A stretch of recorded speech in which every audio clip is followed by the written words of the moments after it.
This is the Detroit Sports Podcast Network.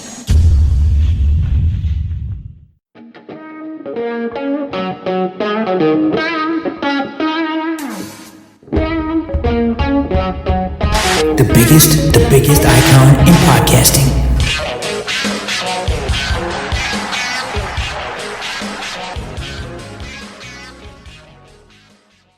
Welcome in, everyone, to this week's edition of the DocNJock Wrestling Podcast. On today's show, we've got one pay-per-view to get through, one pay-per-view to do, and former WWE talent working or trying to work with AEW. Helping me break it all down, sort it all out, go through the madness that was AEW's Forbidden Door, and get into the Money in the Bank. He's the one. He's the only. He is the Doc, John Macaroon. What's up, cuz? We promise you we're not going 5.5 hours on this holiday weekend. We're going to discuss the biggest happenings in the world of professional wrestling in hopefully under an hour to give everybody caught up with what the hell went on this week. It was crazy because AEW's Forbidden Door, I guess the biggest thing I want to start off asking you is, has it jumped the shark? When you recognize early on, the novelty was great. Oh my God, New Japan wrestlers are coming over. You guys got me into it, you and Kenny. But now, when you see so many New Japan stars already touring here, you've signed Okada and Will Ospreay, you've exposed everybody to it, it kind of feels to me that Forbidden Door lost its luster completely. It does feel like it's not as special. And when you looked at this card, it really didn't feel all that special. And when you watch this pay-per-view, it really didn't feel all that special. And then you're 5.5 hours into it, and you're just like, man, this is a long pay-per-view, and it's not as good as the previous two. You know, the thing about AEW that has been mind-boggling to me is the television product has felt stale, very stale at times. Some weeks it's very difficult to get through. But they give you these classic pay-per-views that we come back and we're like, oh my God, this was the best pay-per-view ever. Or, oh my God, this is a top 5 pay-per-view that you've ever seen in your entire life. These pay-per-views are great. This one felt very much like a souped-up version of Dynamite. It felt very much like it was just kind of put together and then rolled out there. And I don't know, again, I'm a big guy and I beat the drum for storytelling. On this show, I'm constantly bitching about that as far as AEW goes, as I don't feel like they do a good enough job storytelling. They don't do a good enough job to get me into their storytelling. And maybe that was part of the problem. I know sometimes it's hard because you've got wrestlers coming over from Japan and you've got wrestlers who are still working in Japan and then basically making the flight out over to this pay-per-view. But to me, this pay-per-view was a little bit too long. It didn't have the same luster that the other Forbidden Door pay-per-views had, and it didn't match up to the previous 2 AEW pay-per-views that we've come off of that have been out of this world and have been so, so good. So I think this pay-per-view struggled a little bit. And look, it was a jam-packed card. Like, your pre-show had 4 crazy matches.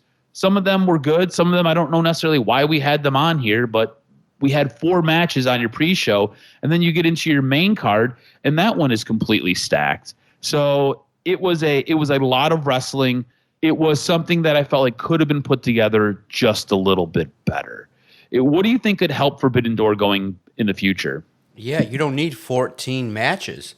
I mean, come on. And what disappointed me was I've kind of come to accept that, okay, certain aspects of storytelling AEW is not going to do as well as WWE, that probably has some of the best creative minds in the world.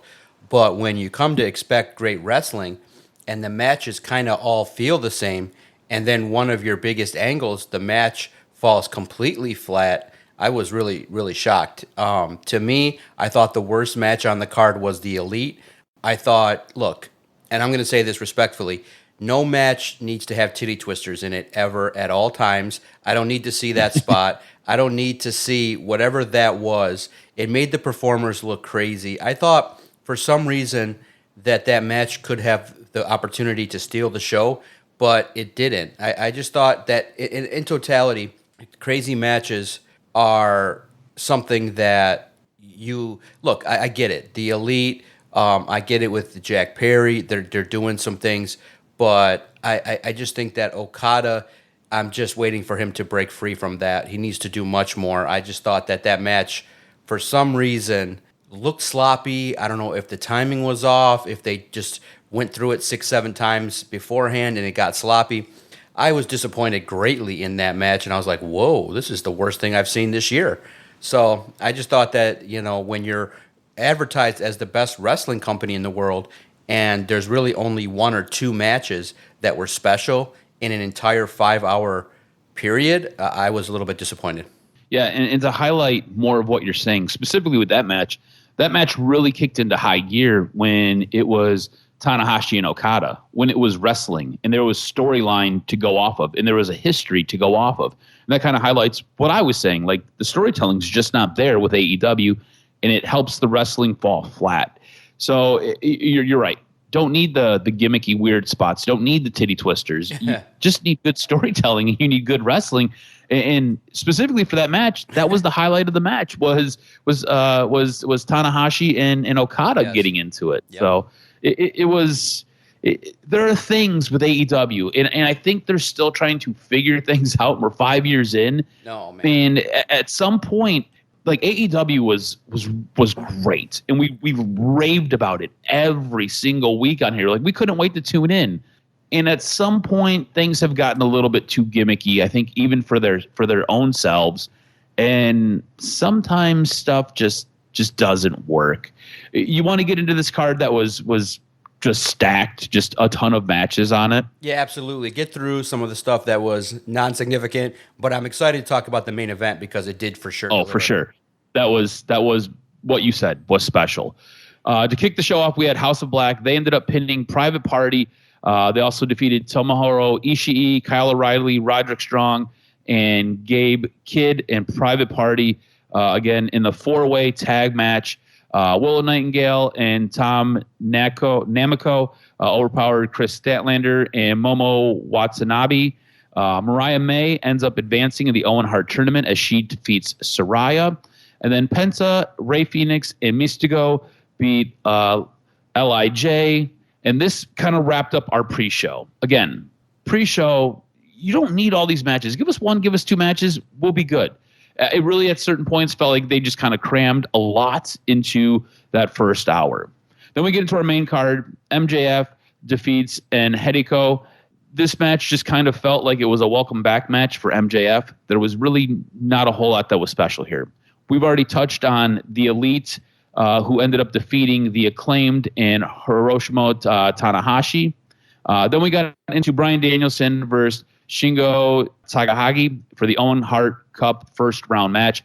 Bryan Danielson, at this moment in time, selling his neck a lot. That's going to be the story going forward. It's going to be a neck injury with him, and it's going to be, can he hold up through what is looking like it's going to be the final year of his full-time career?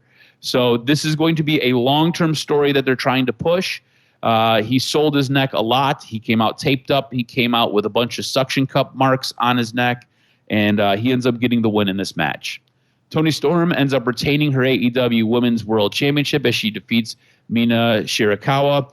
At the end, Mariah May, Mina Shirakawa, and Toni Storm, they all end up going off, becoming friends and drinking together. They were in the post-match presser together, talking.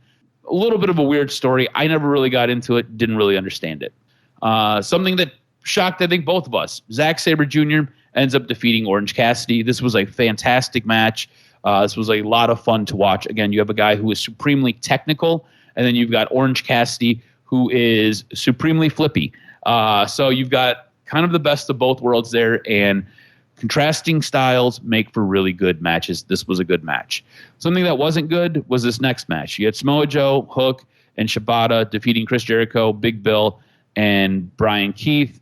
This match could have been somewhere right around that 8:30 mark on a Dynamite. Didn't need to be on this card.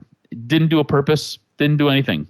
At a certain point, the crowd was chanting for Chris Jericho to retire, and he just kind of plays into it a little bit with his character. His character I find to be humorous, but I just don't know if it's connecting or if it's working.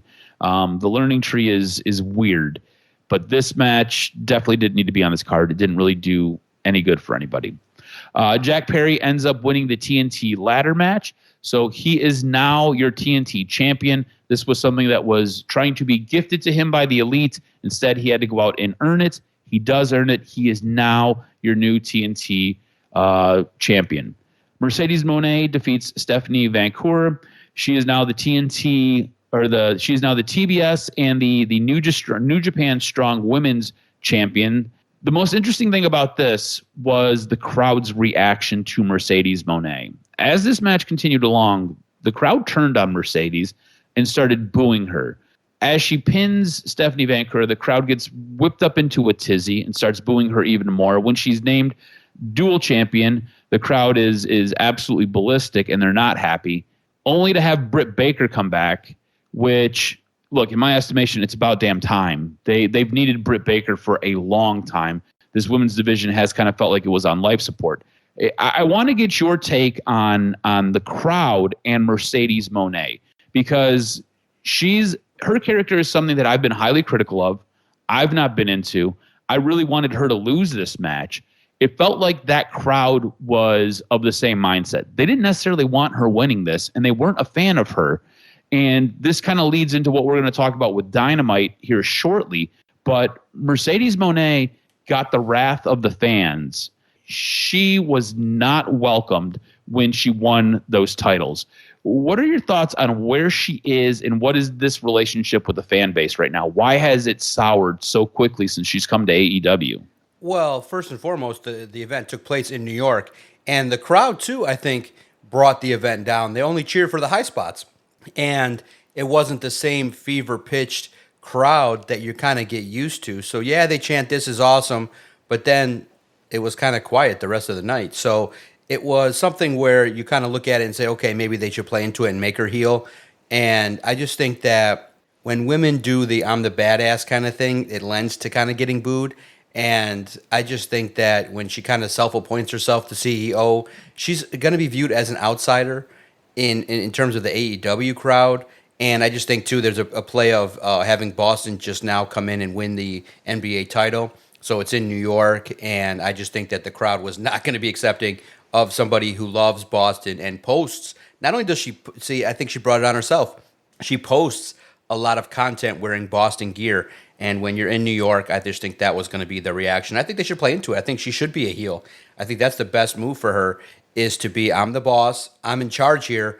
And I think she needs to kind of take it to that next level heel and disrespect the women. She should say it. She should say, "I can see why Tony doesn't put any of you women on television. You can't cut it. There's nothing here." She's like, "I came here and I thought there'd be some competition. Boy, was I disappointed. I maybe should leave." Like, she should tease that. She said, maybe I should call Paul and see about getting back, because there's nothing here. And she should play into it, lean into it a little bit more, and act like the boss, and, and do some things to kind of change the level of the character. Because at this point, she doesn't have credibility with the AEW crowd, because, again, too much time off. And that's the signal that's where you get concerned with signing talent to that much money. She was gone for a long time, and then she came back and then had another 9-month injury. So you're struggling right now with Mercedes Moné, and when you reflect on the ratings, she's not a draw. So if you're Tony Khan, you're like, okay, I got Mercedes Moné just to get her, but it ain't hitting the ratings. It's actually doing something maybe different, where everyone's just kind of like, I don't need to see this, and to keep it moving. Yeah, I think I like your vision for Mercedes Moné a lot better than kind of what we're getting and what we got on Dynamite. Yep. I like that. Maybe I should go back to WWE. Maybe I should call Paul, because there just isn't enough here for me. What you've got here is so beneath me. I don't even know why I'm here. That type of character, I think there's a little bit of interest. There's a little bit of intrigue. Really lean into that. And I think that would become a lot better on television. It'd be a lot better presentation with the crowd. It'd be a lot better than kind of what we're getting right now and what we were getting leading up to this. I felt like leading up to this fight, it kind of felt like she wasn't sure if she was a heel or she was a face. And it kind of felt like she wanted to lean towards heel. I don't think she does a very good job as a face. I don't think she's comfortable being a face. I think she has been a heel for so very long that is really all she knows. I think she's kind of one-dimensional in that way, where she only knows how to be a heel And if you can get her to be a heel and you can allow her to, like you said, play that character where I'm better than everybody and you're all beneath me, it works for her. It works so much better for her. But I think the other big thing coming out of this segment or this fight was the return of Britt Baker. Woo. Britt Baker ends up talking about what she's kind of gone through and why she's been away for so long. Britt Baker, we knew about the herniated discs. We knew that she was banged up and she was beat up and she was hurt. Did not know that she had a mini stroke. Did not know that those things took place and really impacted her life. Like, that is crazy. The fact that she's even back, it's awesome. But holy cow, had no clue.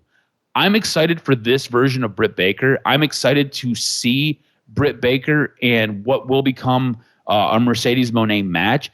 I think Britt Baker is one of the best women wrestlers in the world. I think she's fantastic. I love her promos. She never misses a beat. She's quick. If somebody throws something at her, she's able to take it and use it against them when they're cutting promos.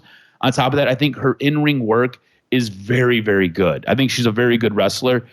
This division has needed her for quite some time. It is severely lacking Britt Baker. It's lacking that swagger. We talk about people being the face of companies, right? Like you talk about Seth Rollins being the face of WWE. Britt Baker is the face of this women's division. This women's division has a bit of a swagger and it has a bit of a gumption when she's in it. It kind of has this, you're not going to push us away from the table. We're here. You're going to give us our time. And they make use of their time incredibly well. To me, it's been kind of sad to see this women's division when the queen has not been in her spot because she's been away with dealing with injury. Nobody's really kind of leveled up and taken it. Now, I think that what you've gotten with Toni Storm, I think this is some of the best work Toni Storm's ever done. But to me, Toni Storm still doesn't feel like she's on Britt Baker's level. You know, nobody's ever really gotten to that Britt Baker height. And even when Mercedes Moné has come in, she's not on that level. She might think she is, but I don't look at her as being on Britt Baker's level. So this is going to be incredibly interesting seeing these two kind of build a feud that's been kind of bubbling underneath the surface. What was your impression when Britt Baker finally came back? Were you excited? Were you impressed? I thought she looked great. She didn't say anything. She just kind of interrupted the win of Mercedes Moné. But I was pumped up to see her come back. And then I was pumped up for what we got on Dynamite. Yeah, it's a main event feud, and that's good to see. And you just kind of get concerned. I mean, it's like, oh my God, if you're the family members of Britt Baker and Adam Cole, you got to do some heavy duty prayers because, you know, and it just makes you think about the lifestyle, getting up at probably 5 a.m. so much, not sleeping, doing dual roles. I mean, you got to be tired. You got to be exhausted. Wrestling, the grind of the job, traveling all over, that's not easy. And I just think that hopefully she can wrestle safe because of, you know, what happened to her. And I think that she just has to take it easy and hopefully that she can extend her career because she's got that it factor. So hopefully it delivers in terms of what's in the ring. And you know that the stuff that they're going to do to hype the fight will be intriguing. Yeah, it's going to definitely be a fun build. And I think if you have Britt Baker and you've got Mercedes Moné both adding to this creatively, this should be a lot of fun and it should be really, really interesting. Our next match was for the IWGP World Championship. Naito ends up defeating Jon Moxley. To me, I kind of seen this coming. There's been a lot of rumblings coming out of New Japan. A lot of people not happy that an AEW star has that classic championship belt. It's Naito's time. To me, it kind of feels like it went Okada, and then it went Tanahashi, and then after Tanahashi, it went Naito as far as leaders in that company. Okada has gone. Tanahashi is now doing a dual role where he's not only wrestling, but he's also working as the president for New Japan. And so it kind of feels like the full-time guy is Naito at this point. Put the belt on him. I think you're in a bit of a reboot for New Japan. I think they're trying to find those next stars, that those next guys to kind of carry them through their golden period. I think you've got some of this older talent in Tanahashi and Naito who they're not being phased out. They're still going to be there. They're still working. They're still guys who you can put the belt on and they're credible champions. But I think right now they're still trying to discover who, though, that next group of golden wrestlers are that they can kind of ease into and start to make them the elevated guys in that company.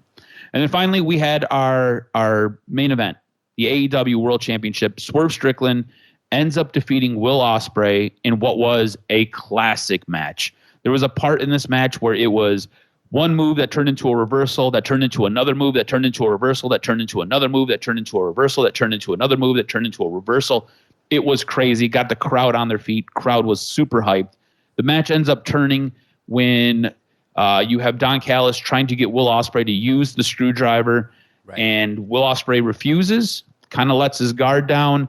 Next thing you know, he's taken out by Swerve Strickland, and Swerve gets the 1-2-3. This leads into what we've seen on Dynamite, where Will Ospreay is now broken away from the Don Callis family. That's going to be a long-term story somewhere down the line, I feel. It's interesting. Will basically is like, I am as a face can be, and I'm not messing with you guys who are all heels over here. So Will Ospreay ends up losing this match. I know you've got a lot of thoughts about it, so I just want to give the mic over to you, and I want you to go ahead and talk about this match because it was absolutely fantastic. It was a great way to close. What we discussed was a good to okay pay-per-view. This was really the highlight of the night. Exactly. And look, that's what the benefit of a Swerve, that's what the benefit of having Will Ospreay in the company does, is it gives credibility to those that end up facing him, and Swerve lived up to the challenge. And look, people knew Swerve Strickland had talent. People knew that he could be somebody that could be featured, but he needed to be put in the ring with those kind of people, and to be put in the ring with Will Ospreay, it was a moment where, look, it's not disrespectful to say that, Will Ospreay helped to make Swerve Strickland a more legitimate champion. That's part of the deal, is that when you fight, and we're going to talk about it with WWE and their tag belts, when you have a run and you don't beat anybody, it kind of devalues you as a performer, it devalues you and the belt. So Swerve lived up to the hype, and he looked like the champion. I thought that the way in which he's been presented with Prince Nana and the entrance is intriguing. You always want to see it. You believe that he can do things on the mic. He's only getting better. So he's a believable champion. And that's why we predicted when we did that he would be the champion. And it's good that they didn't quickly give the belt to Will Ospreay, because that's something that you can look forward to. It's, okay, when's it going to happen? Who's he going to get it from? What opportunities are there? And then I think that, you look at Will Ospreay, and he's just an individual that when you put him in the ring, it doesn't matter. Wins and losses, it doesn't matter. Just enjoy the show. And I just thought that the fluidity of the match was great. I thought the psychology of the match was solid. And Swerve Strickland, to me, if you just look at it, look, you can say as much as you want about Will Ospreay. Swerve Strickland, from the perspective of the champion, made himself that night, and he's believable as a champion that can have a nice little run with AEW's title, and then when he does eventually drop it, it means something. So I just thought, okay, for me, watching the event in 3 parts, there's no way. Listen, when you're a busy person and your schedule kind of lends more towards getting up at 5, 6 a.m. than it is to staying up at 11, 12, I watched the event in 3 parts. So I'm thankful that I got to hear the buzz about the match, and then I got to sit and watch it, because, listen, 5.5 hours is disrespectful to ask of your audience. I mean, come on. Because people say, look, if I was going there and I brought my kid and you want to get her involved, I don't think AEW is probably the brand, because it's a little more violent. But you say, okay, you bring them there at 6:30, 6:45. You're not leaving there till 12:30. That's 6 hours. I mean, as a fan, I just got to say, man, I can't watch it straight through. I got to watch it in parts. And it sucks, but if you're going to run pay-per-views, it just has to, you have to know, look, it sucks, and it'd be great, if you're that maniacal, but people's attention spans are short. Most people love soccer because it's 2 hours, you're in, you're out, you know what's going on. Most people love movies, and they hate movies that are 3 to 4 hours, even the classics. Most people, 90 minutes, 2 hours is probably the most that you should ask for their attention. So in pay-per-views, 2.5 hours, make it special. 14 matches, my God. And it just, if you were in the crowd to wait for all that, I just think it's just wrong. You gotta end these pay-per-views by 11 max. And look, you can tape the pre-show and put it on later, put it on a special or whatever, but it should be from 8 to 11, no doubt. Or to me, if I'm the person with the pencil, this thing starts at 8. And we're done at 10:45. Let's go home and have some beers and let everybody talk about it. Because you also have, too, people, you do a scrum. People do have jobs to write this up and talk about it, and nobody wants to be doing a podcast at 1 a.m. trying to talk about your 5-hour pay-per-view. It sucks. So I just think that you got to revamp this in terms of cutting down the matches and not having it like this. I mean, you have Dynamite, Collision. You could put some of those matches that you had on the pay-per-view on those shows to hype up the pay-per-view. But all in all, I give it a C.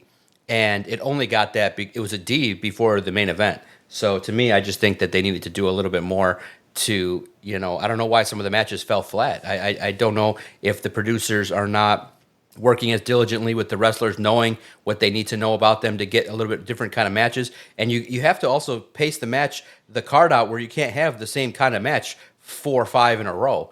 You got to have some differences. You got to have some intrigue. And to me, the last note I had was it was too predictable. I mean, literally everything that you could have predicted came true. You needed a swerve here or there. You needed something of a surprise other than a return.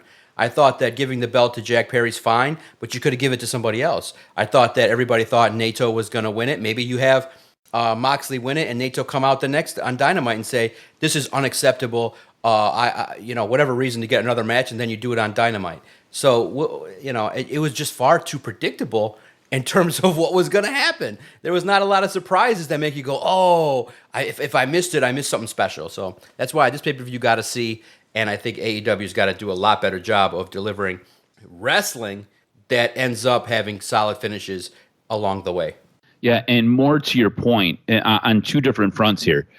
The card is way too long, right? And it becomes difficult to watch. And you could make your Collision, your Rampage, your Dynamite, you could make those better by taking some of these matches, which kind of seem like filler matches, don't have a lot of story. You could make those television shows better by moving some of these matches there from this card to there, and then give the wrestlers on these shows the time that they need to do what they have to do and tell the story and get everybody in and out in a respectable manner. And more to your point about Will Ospreay helping to make Swerve Strickland. So Will Ospreay, there's a report that came out, I believe it was either Thursday or Friday this week. It was a report about Will Ospreay and what this match meant to him as far as it goes with Swerve Strickland. So a lot of talk has been in the background at AEW has been a lot of guys didn't really want to lose to Swerve, didn't want to lose clean to Swerve, because Swerve just a year ago was a really mid-card wrestler in AEW, wasn't a guy who was the champ, wasn't the guy. He wasn't the guy. Well, Will Ospreay, being Will Ospreay, is looked upon as a bit of a leader in that locker room, and it said, no, he's the guy. Nobody is ever above the champion. Nobody is ever above the championship. So Will Ospreay, it was his goal to go into this match, make Swerve Strickland look as good as he could, and to be the guy to get pinned by Swerve Strickland, because there were some conversations that Will Ospreay should go over in this match, and Will said, no, that's not how this is going to work. He's our guy. This is the guy we're going with. He is going to win this match, and he is going to win it clean. So Will Ospreay really taking up a leadership role in that locker room, which is great to hear, and really acknowledging Swerve Strickland as the champion, which I think is great to hear, and basically telling the locker room, putting them on notice, if you're asked to do the job, you go out there and do the job for this guy because he is our champion, which, again, I think is fantastic. When we get to the calling the card, I end up taking the point. The Jon Moxley Naito pick was the one that kind of swung the difference here. So I take a bit of a 2-point lead over you, but you can earn some points back this week because we're going to be getting into Money in the Bank very shortly here. Before we do that, I do want to talk about the 2 massive turns that we had on Dynamite. You've seen Mercedes Moné go full-blown heel now. Britt Baker was out cutting her promo, telling us everything that was going on with her. Mercedes Moné comes out, and she is now a heel. There's no question about it. Like we said before, she was a bit of a gray character. I think this works really, really well for her. I think this is going to be where she needs to be, and we've kind of already discussed what she has to do. And again, I really like what you laid out as far as Mercedes Moné goes.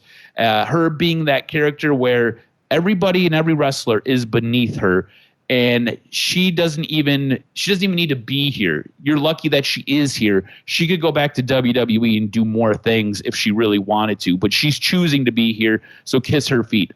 I love that version for her, and I think that was great creative from you. We also had MJF, who went heel. It's been a little bit weird. MJF has come back, put over Daniel Garcia.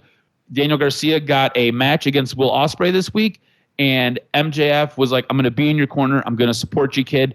We got this. Let's go do this. During the match, MJF tries to give Daniel Garcia the AEW Dynamite diamond-encrusted ring so he could use it in the match. Daniel Garcia says no. The momentary lapse cost Daniel Garcia the championship over Will Ospreay. In the end, Daniel Garcia's in the corner crying. Will Ospreay comes over to console him. After he leaves the ring, MJF gets in the ring, consoles him, and is like, it's on me. It's my fault. I shouldn't have tried to give you the ring. I should have just let you keep doing what you're doing. You had this. That's on me. They end up going into the middle of the ring. He raises his hand, and then he kicks him in the nuts, and then he bloodies the shit out of him. Bloodies his face. On the way out of the building, MJF gets into a pushing match with a fan, really amping up where he's at. We're taping this Saturday morning before the WWE pay-per-view. Saturday night on Collision, MJF is supposed to be kind of discussing all of this on Collision, so that'll be interesting. MJF goes from being the good guy one week to being a complete dick the next week. I want to get your thoughts on the MJF heel turn. We've already talked about Mercedes Moné, but the MJF heel turn, I thought it was done to perfection. He got you believing he was still a good guy, and just when you start to think that, he pulls the rug out from underneath you, and poor Daniel Garcia had to be on the other end of it. Yeah, it's expected, and it's good. Look, I mean, MJF, I think, is a natural heel, and it's good. It was a little bit wonky the way it looked presented, in terms of grabbing him by the neck and stuff, and it kind of looked like Daniel Garcia's head with MJF's hands wrapped around it. Kind of looked funny, looked like a chicken. But I thought that, MJF is a natural heel. You don't have true nasty heels, and I mean, to me, it's a little bit. It's good for Daniel Garcia, but for MJF, you got to be, wrestling more at the top of the card. I know he's coming back from injury, but it's intriguing. I'm curious to see how it evolves tonight on Collision. We'll see how this moves forward. I really do believe this is just the setup for him to get into something with Will Ospreay. I think this is kind of the pivot. This is the springboard for him to get into that match. I think Will Ospreay is going to probably take exception to what took place. He'll probably come out to put over Daniel Garcia at some point, and MJF is going to interrupt that. And the thing that's weird is this is where we're at for at least the next month. We're in this MJF Daniel Garcia feud because this is what we're going to build to All In at. So once we get past that, I think that's when we get into the Will Ospreay stuff. I think MJF might be moonlighting with Will Ospreay while he is working with Daniel Garcia, if that makes any sense. He'll probably be two-timing this to kind of build that bigger feud, that longer run feud that's going to be out there. But I do believe this is just kind of the thing that gets him into a Will Ospreay feud. It'll be interesting. You'll have to tune into Collision tonight to see what the heck's going on. All right, let's switch gears. Let's get over to WWE. This week, we had the release of the WWE WrestleMania 40 documentary. You can watch it on YouTube, and you and I joked, and now there's classic memes that are out there regarding The Rock, and it really is The Rock's portrayal in this documentary. Do you believe it is a work, or do you believe it is a shoot? Is he as important as he makes himself be in this documentary?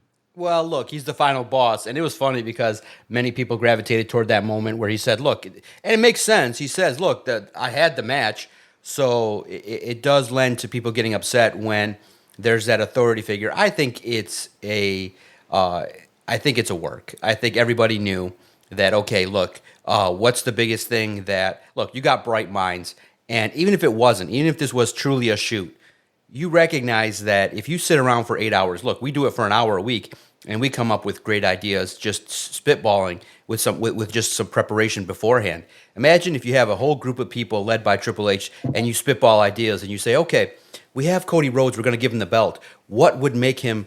It's been done before. It's literally a formula. What makes people love Cody Rhodes to help him get over. Let's dangle the carrot and take it away. People will gravitate toward it. This is psychology. They did it with Daniel Bryan. It got him over with the yes movement. Cody Rhodes, they say, okay. And there was a moment to me he said, hey, I love, Triple H hugs The Rock. He says, I love doing this with you. Because they probably all sat down and said, okay, I want to be in it. Let's tease it. And they started to tease it. And they said, this is win-win. If we get The Rock and the momentum is there, they probably said, okay, let's just tease it and see what the reaction is. And we can go either way because it's great.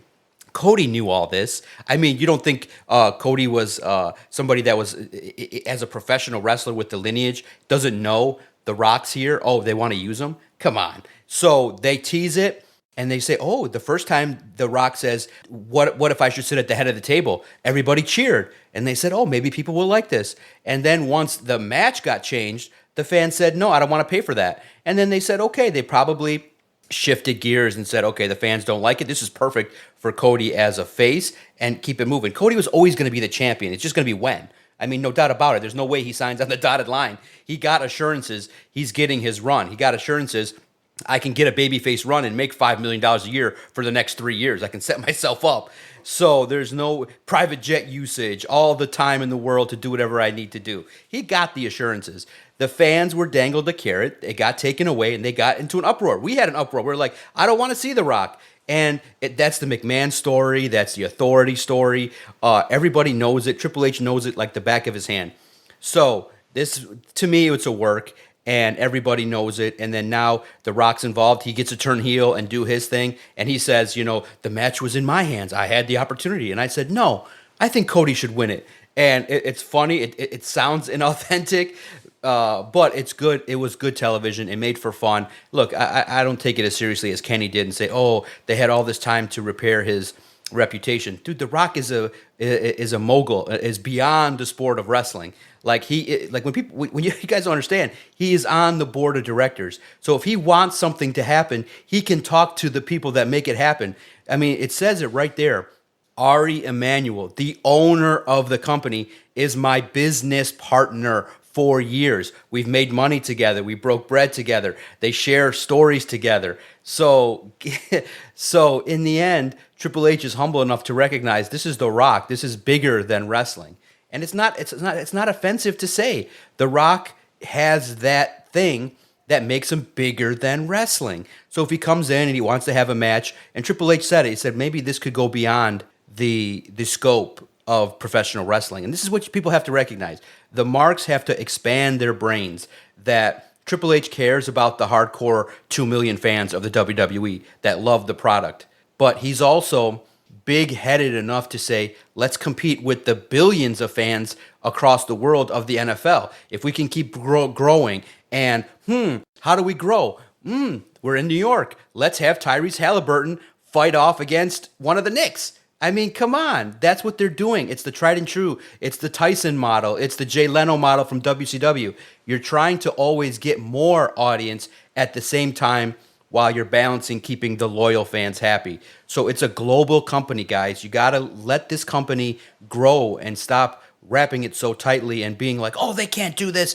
If they would have did it, we would have been mad. But I would have understood. It's business. You get it. The Rock and Roman Reigns is a match people want to see. And it makes sense that in a year from now, it kind of looks less because The Rock is getting older. So it's a special match. I think it's a work. It's an ultimate work. It's beautiful. And it's a tried and true. It's psychology. My psychological spidey sense has been raised. And it's smart. And the documentary is beautiful. It's well done. It's well told.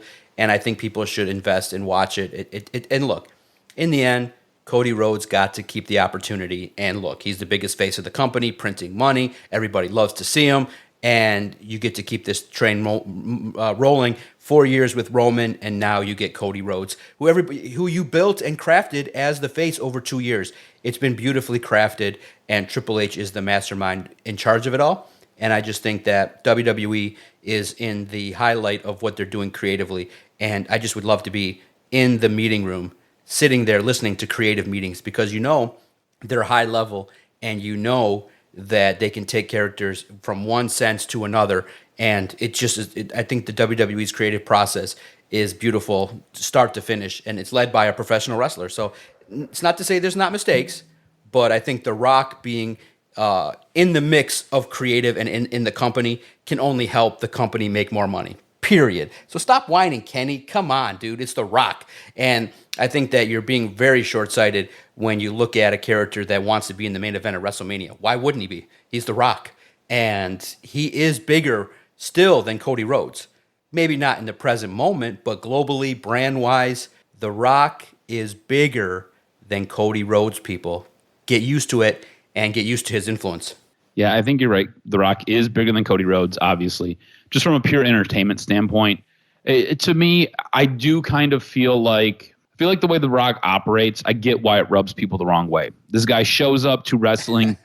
He's been kind of out of the scene for years, and then all of a sudden he's thrust into a main event spot at the biggest show, at the Super Bowl of wrestling, and he comes in with his own creative writer.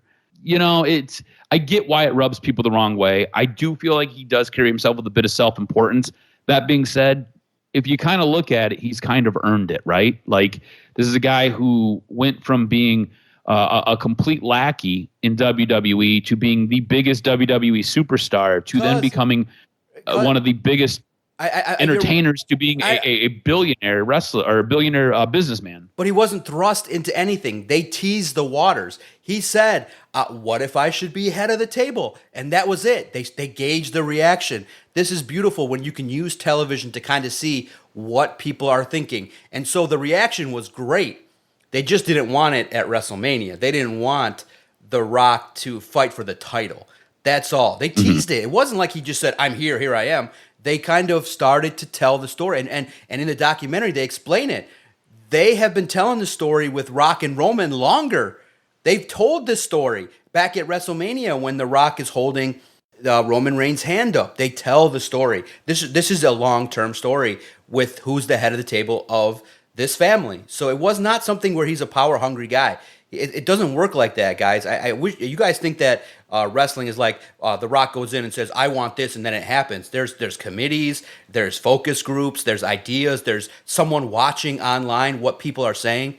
So, and what happens is, I think you guys got to open your mind, is that they can have, it's kind of like those choose your adventure storybooks. They can go two different ways and see it through the entire branches. That's how awesome a creative process is that they can pivot in real time and go in 5 different directions and still have stuff that's creative. That's what the beauty is that this process can go a lot of different ways with a lot of different wrestlers, and that's where it is that in real time you pivot and you keep it moving, and that's where the beauty of having more people that are geniuses in the company.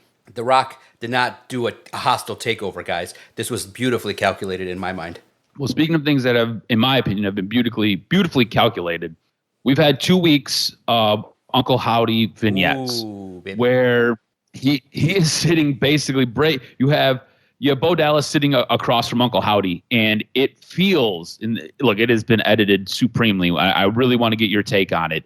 It is cinematography at its finest. It really feels as though Bo Dallas is having this psychotic break, and you're getting to watch him talk to both sides of himself.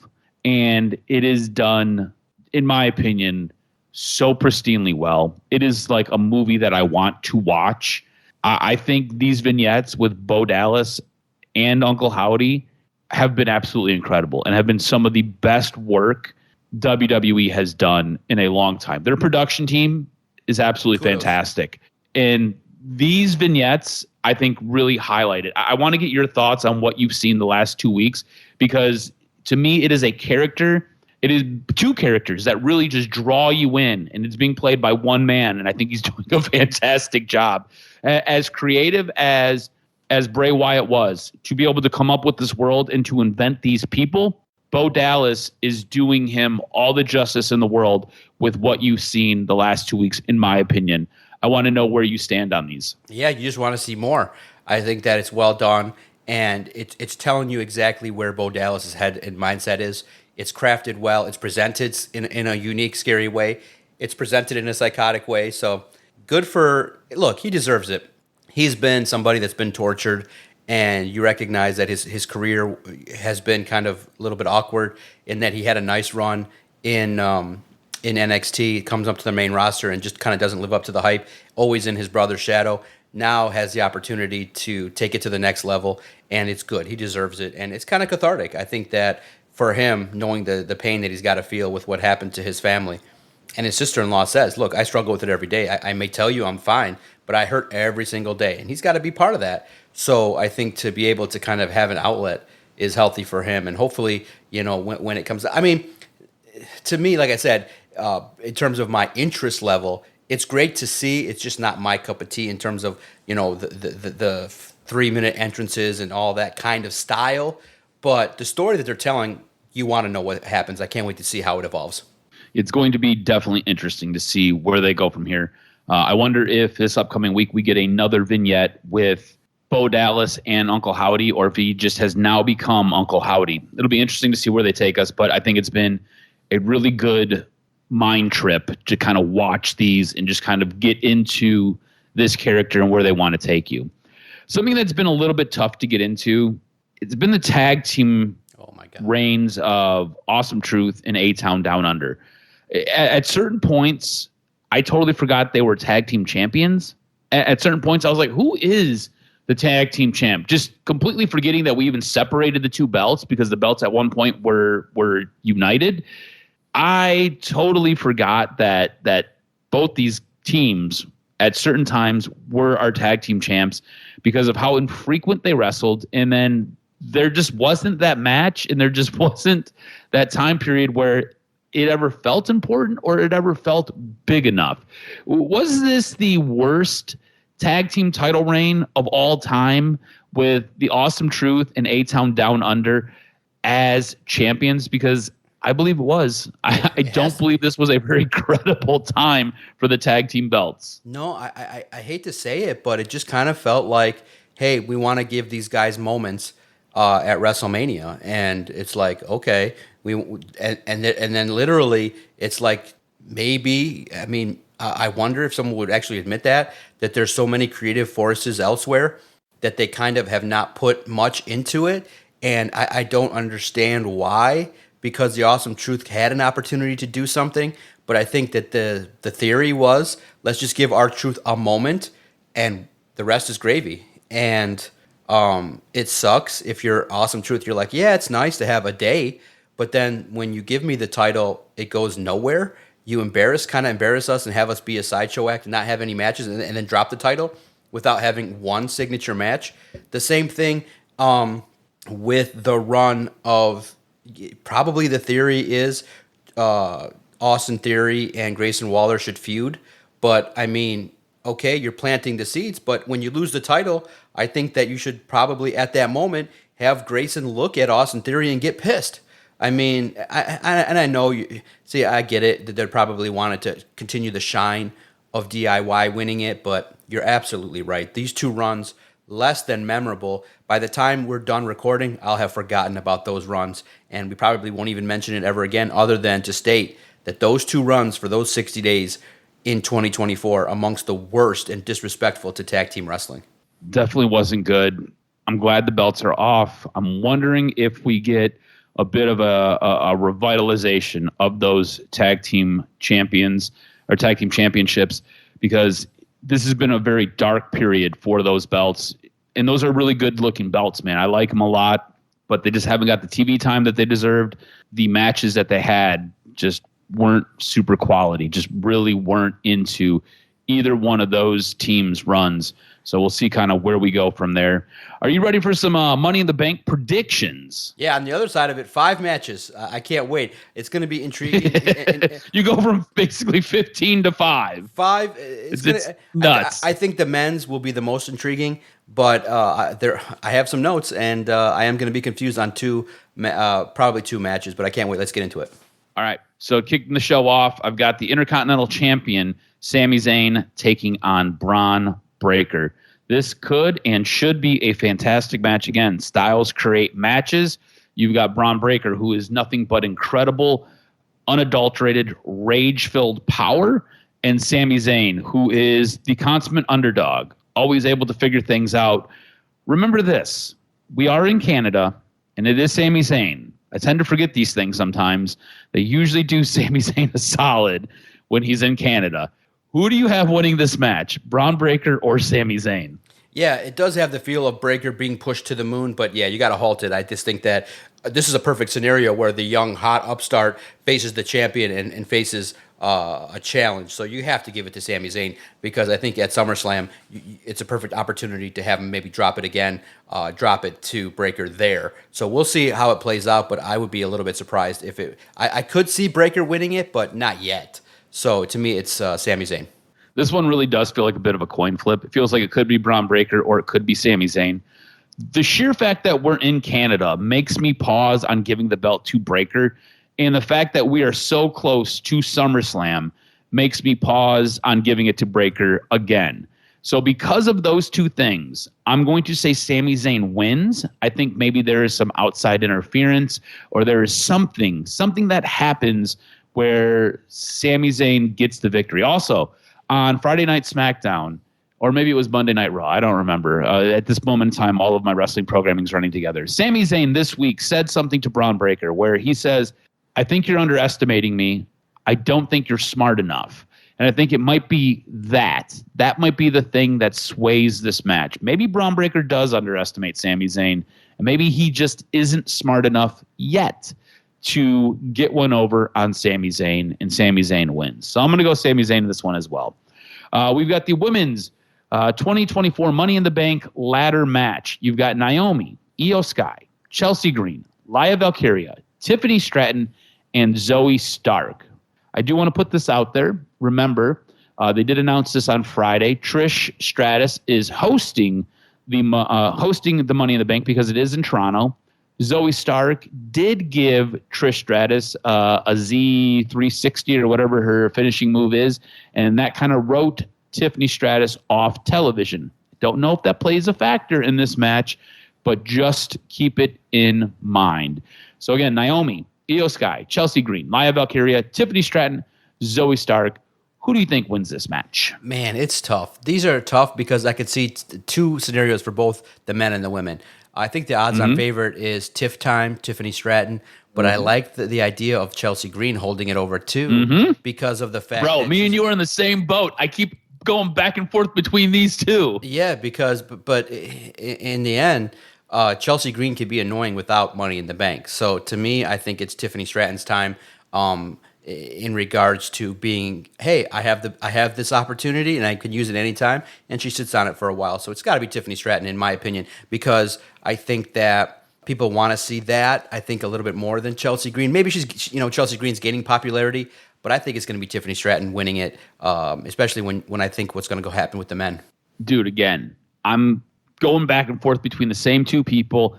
I'm flip-flopping between Chelsea Green because I really do enjoy her character, and I think she's good in the ring. I think she's fantastic on the mic. Tiffany Stratton obviously has that Vince McMahon look. Tiffany Stratton is very good on the mic, and she is incredible in the ring as well. It's tough for me to decide. I think if you go with Tiffany Stratton, you also help elevate Nia Jax a little bit. Chelsea Green's already doing a good job elevating Piper Niven. Piper Niven's doing a good job elevating Chelsea Green. I think you go Tiffany Stratton just to get Nia Jax boosted a little bit here, because Nia Jax now becomes Tiffany Stratton's heater, almost like Diesel and HBK back in the day. So I'm going to go Tiffany Stratton as well. After that, we've got the undisputed WWE champion Cody Rhodes with Randy Orton and Kevin Owens, whose mother is sick, and he seemed quite emotional on Friday night, taking on the Bloodline. I found it a little bit difficult to confirm who's going to be in this actual match. I'm not sure if Solo's got to wrestle, I feel, but I'm not sure if it's going to be Tonga Loa or Tama Tonga in the match. I'm assuming that Jacob Fatu is going to be in this match. I found it really difficult to find out who the three that are going to participate in this match were. So we're just going to go with the Bloodline. Does Cody Rhodes, Randy Orton, and Kevin Owens win this? Again, remember, we're in Canada. Kevin Owens. Or is it the Bloodline coming out the victor here? How do you see this playing out? I mean, based on how things are going, it would kind of derail the Bloodline story if they lose. So it has the situation in which the bloodline has to be. Look, the other three are established. They've done what they need to do. So this has to be the bloodline. This has to be maybe another debut of another bloodline member. Solo has to keep this thing going. You have to make it believable. And there's no loss at all for the the faces here to lose at all. So you got to have the bloodline take over and dominate and do some things. And I mean, pretty simple. I mean, the guy that's got to lay down 1, 2, 3 is Randy Orton. So you're not going to pin Cody. You're not going to pin Kevin.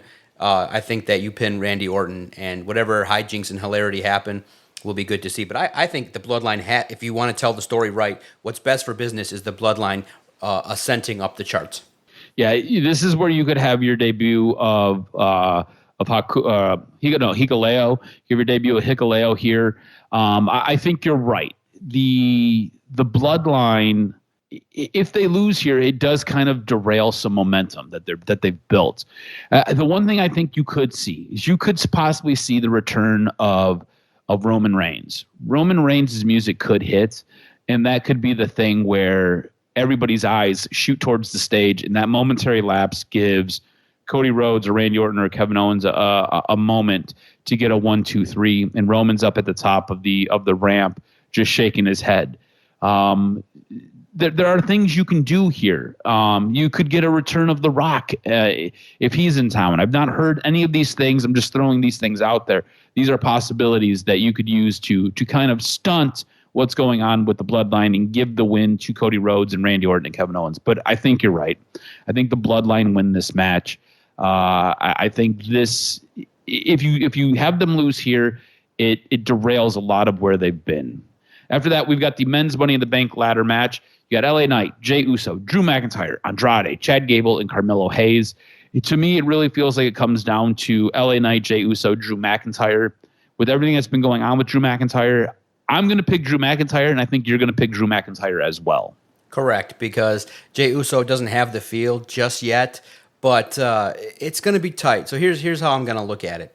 The other angle, if it turns out to be false, could be the return of CM Punk again to cost Drew McIntyre. So you look at it and you say, okay, Cody's on SmackDown. Do you start the process of having LA Knight be that guy? It could be. I could see it happening. Could you see Jey Uso being Mr. Money in the Bank? So I'm going to go a little bit differently, okay? I think it's time that, look, Drew McIntyre is somebody that doesn't need it. I mean, he can be given opportunities, and it feels like to have it is intriguing, but he's Mr. CM Punk right now. And I think that you got to continue the ascent of Jey Uso or LA Knight. I think that those two kind of represent kind of what Money in the Bank is, and you have Tiffany Stratton win it. I think you want to end, if you have it at the end, I think it's a beautiful way to have Jey Uso just hold the title. I mean, but could you see that the thing that's crazy is, could you really see Jey Uso being the world champion? I could see him fighting and losing it, but at the same token, is Damian Priest at the level, you know what I mean? Is Damian Priest at the level of, a world champion? So it's tough. I go back and forth. I could probably be wrong. I just think that Jey Uso could be given the ascent based on his popularity. And Drew McIntyre, I mean, it just feels like he's heading for a 5-month feud with Damian Priest. And if Damian Priest loses it, I'm having a hard time, and maybe it just doesn't ring true to me. And maybe when I see it, I'll believe it. But I'm just going to pick Jey Uso. I'm going to pick with what I want to see. And I think I'm going to pick Jey Uso just to kind of have the crowd go apeshit, because he's somebody that has gotten over, and it'll be intriguing to see if he cashes it in, if that opportunity comes. But I think the best thing for business is swerve everybody and give it to LA Knight, because he's kind of been in the background, and he'd be great too as somebody that's more believable. So I think my power ranking is Jey Uso, LA Knight, Drew McIntyre. So come on, Jey Uso, or come on, LA Knight. I'd be happy. So you're going Jey Uso as your final answer. Jey Uso wins the Mr. Money in the Bank, gets popular, and I hope it happens. I hope that they end up cheering for Jey Uso, who's rising up the ranks. All right. Jey Uso is my number 2. Again, I just kind of feel like it's Drew McIntyre right now. Could be wrong. We'll see what happens, though. Next, finally we've got our main event, the World Heavyweight Championship. Damian Priest versus Seth Rollins.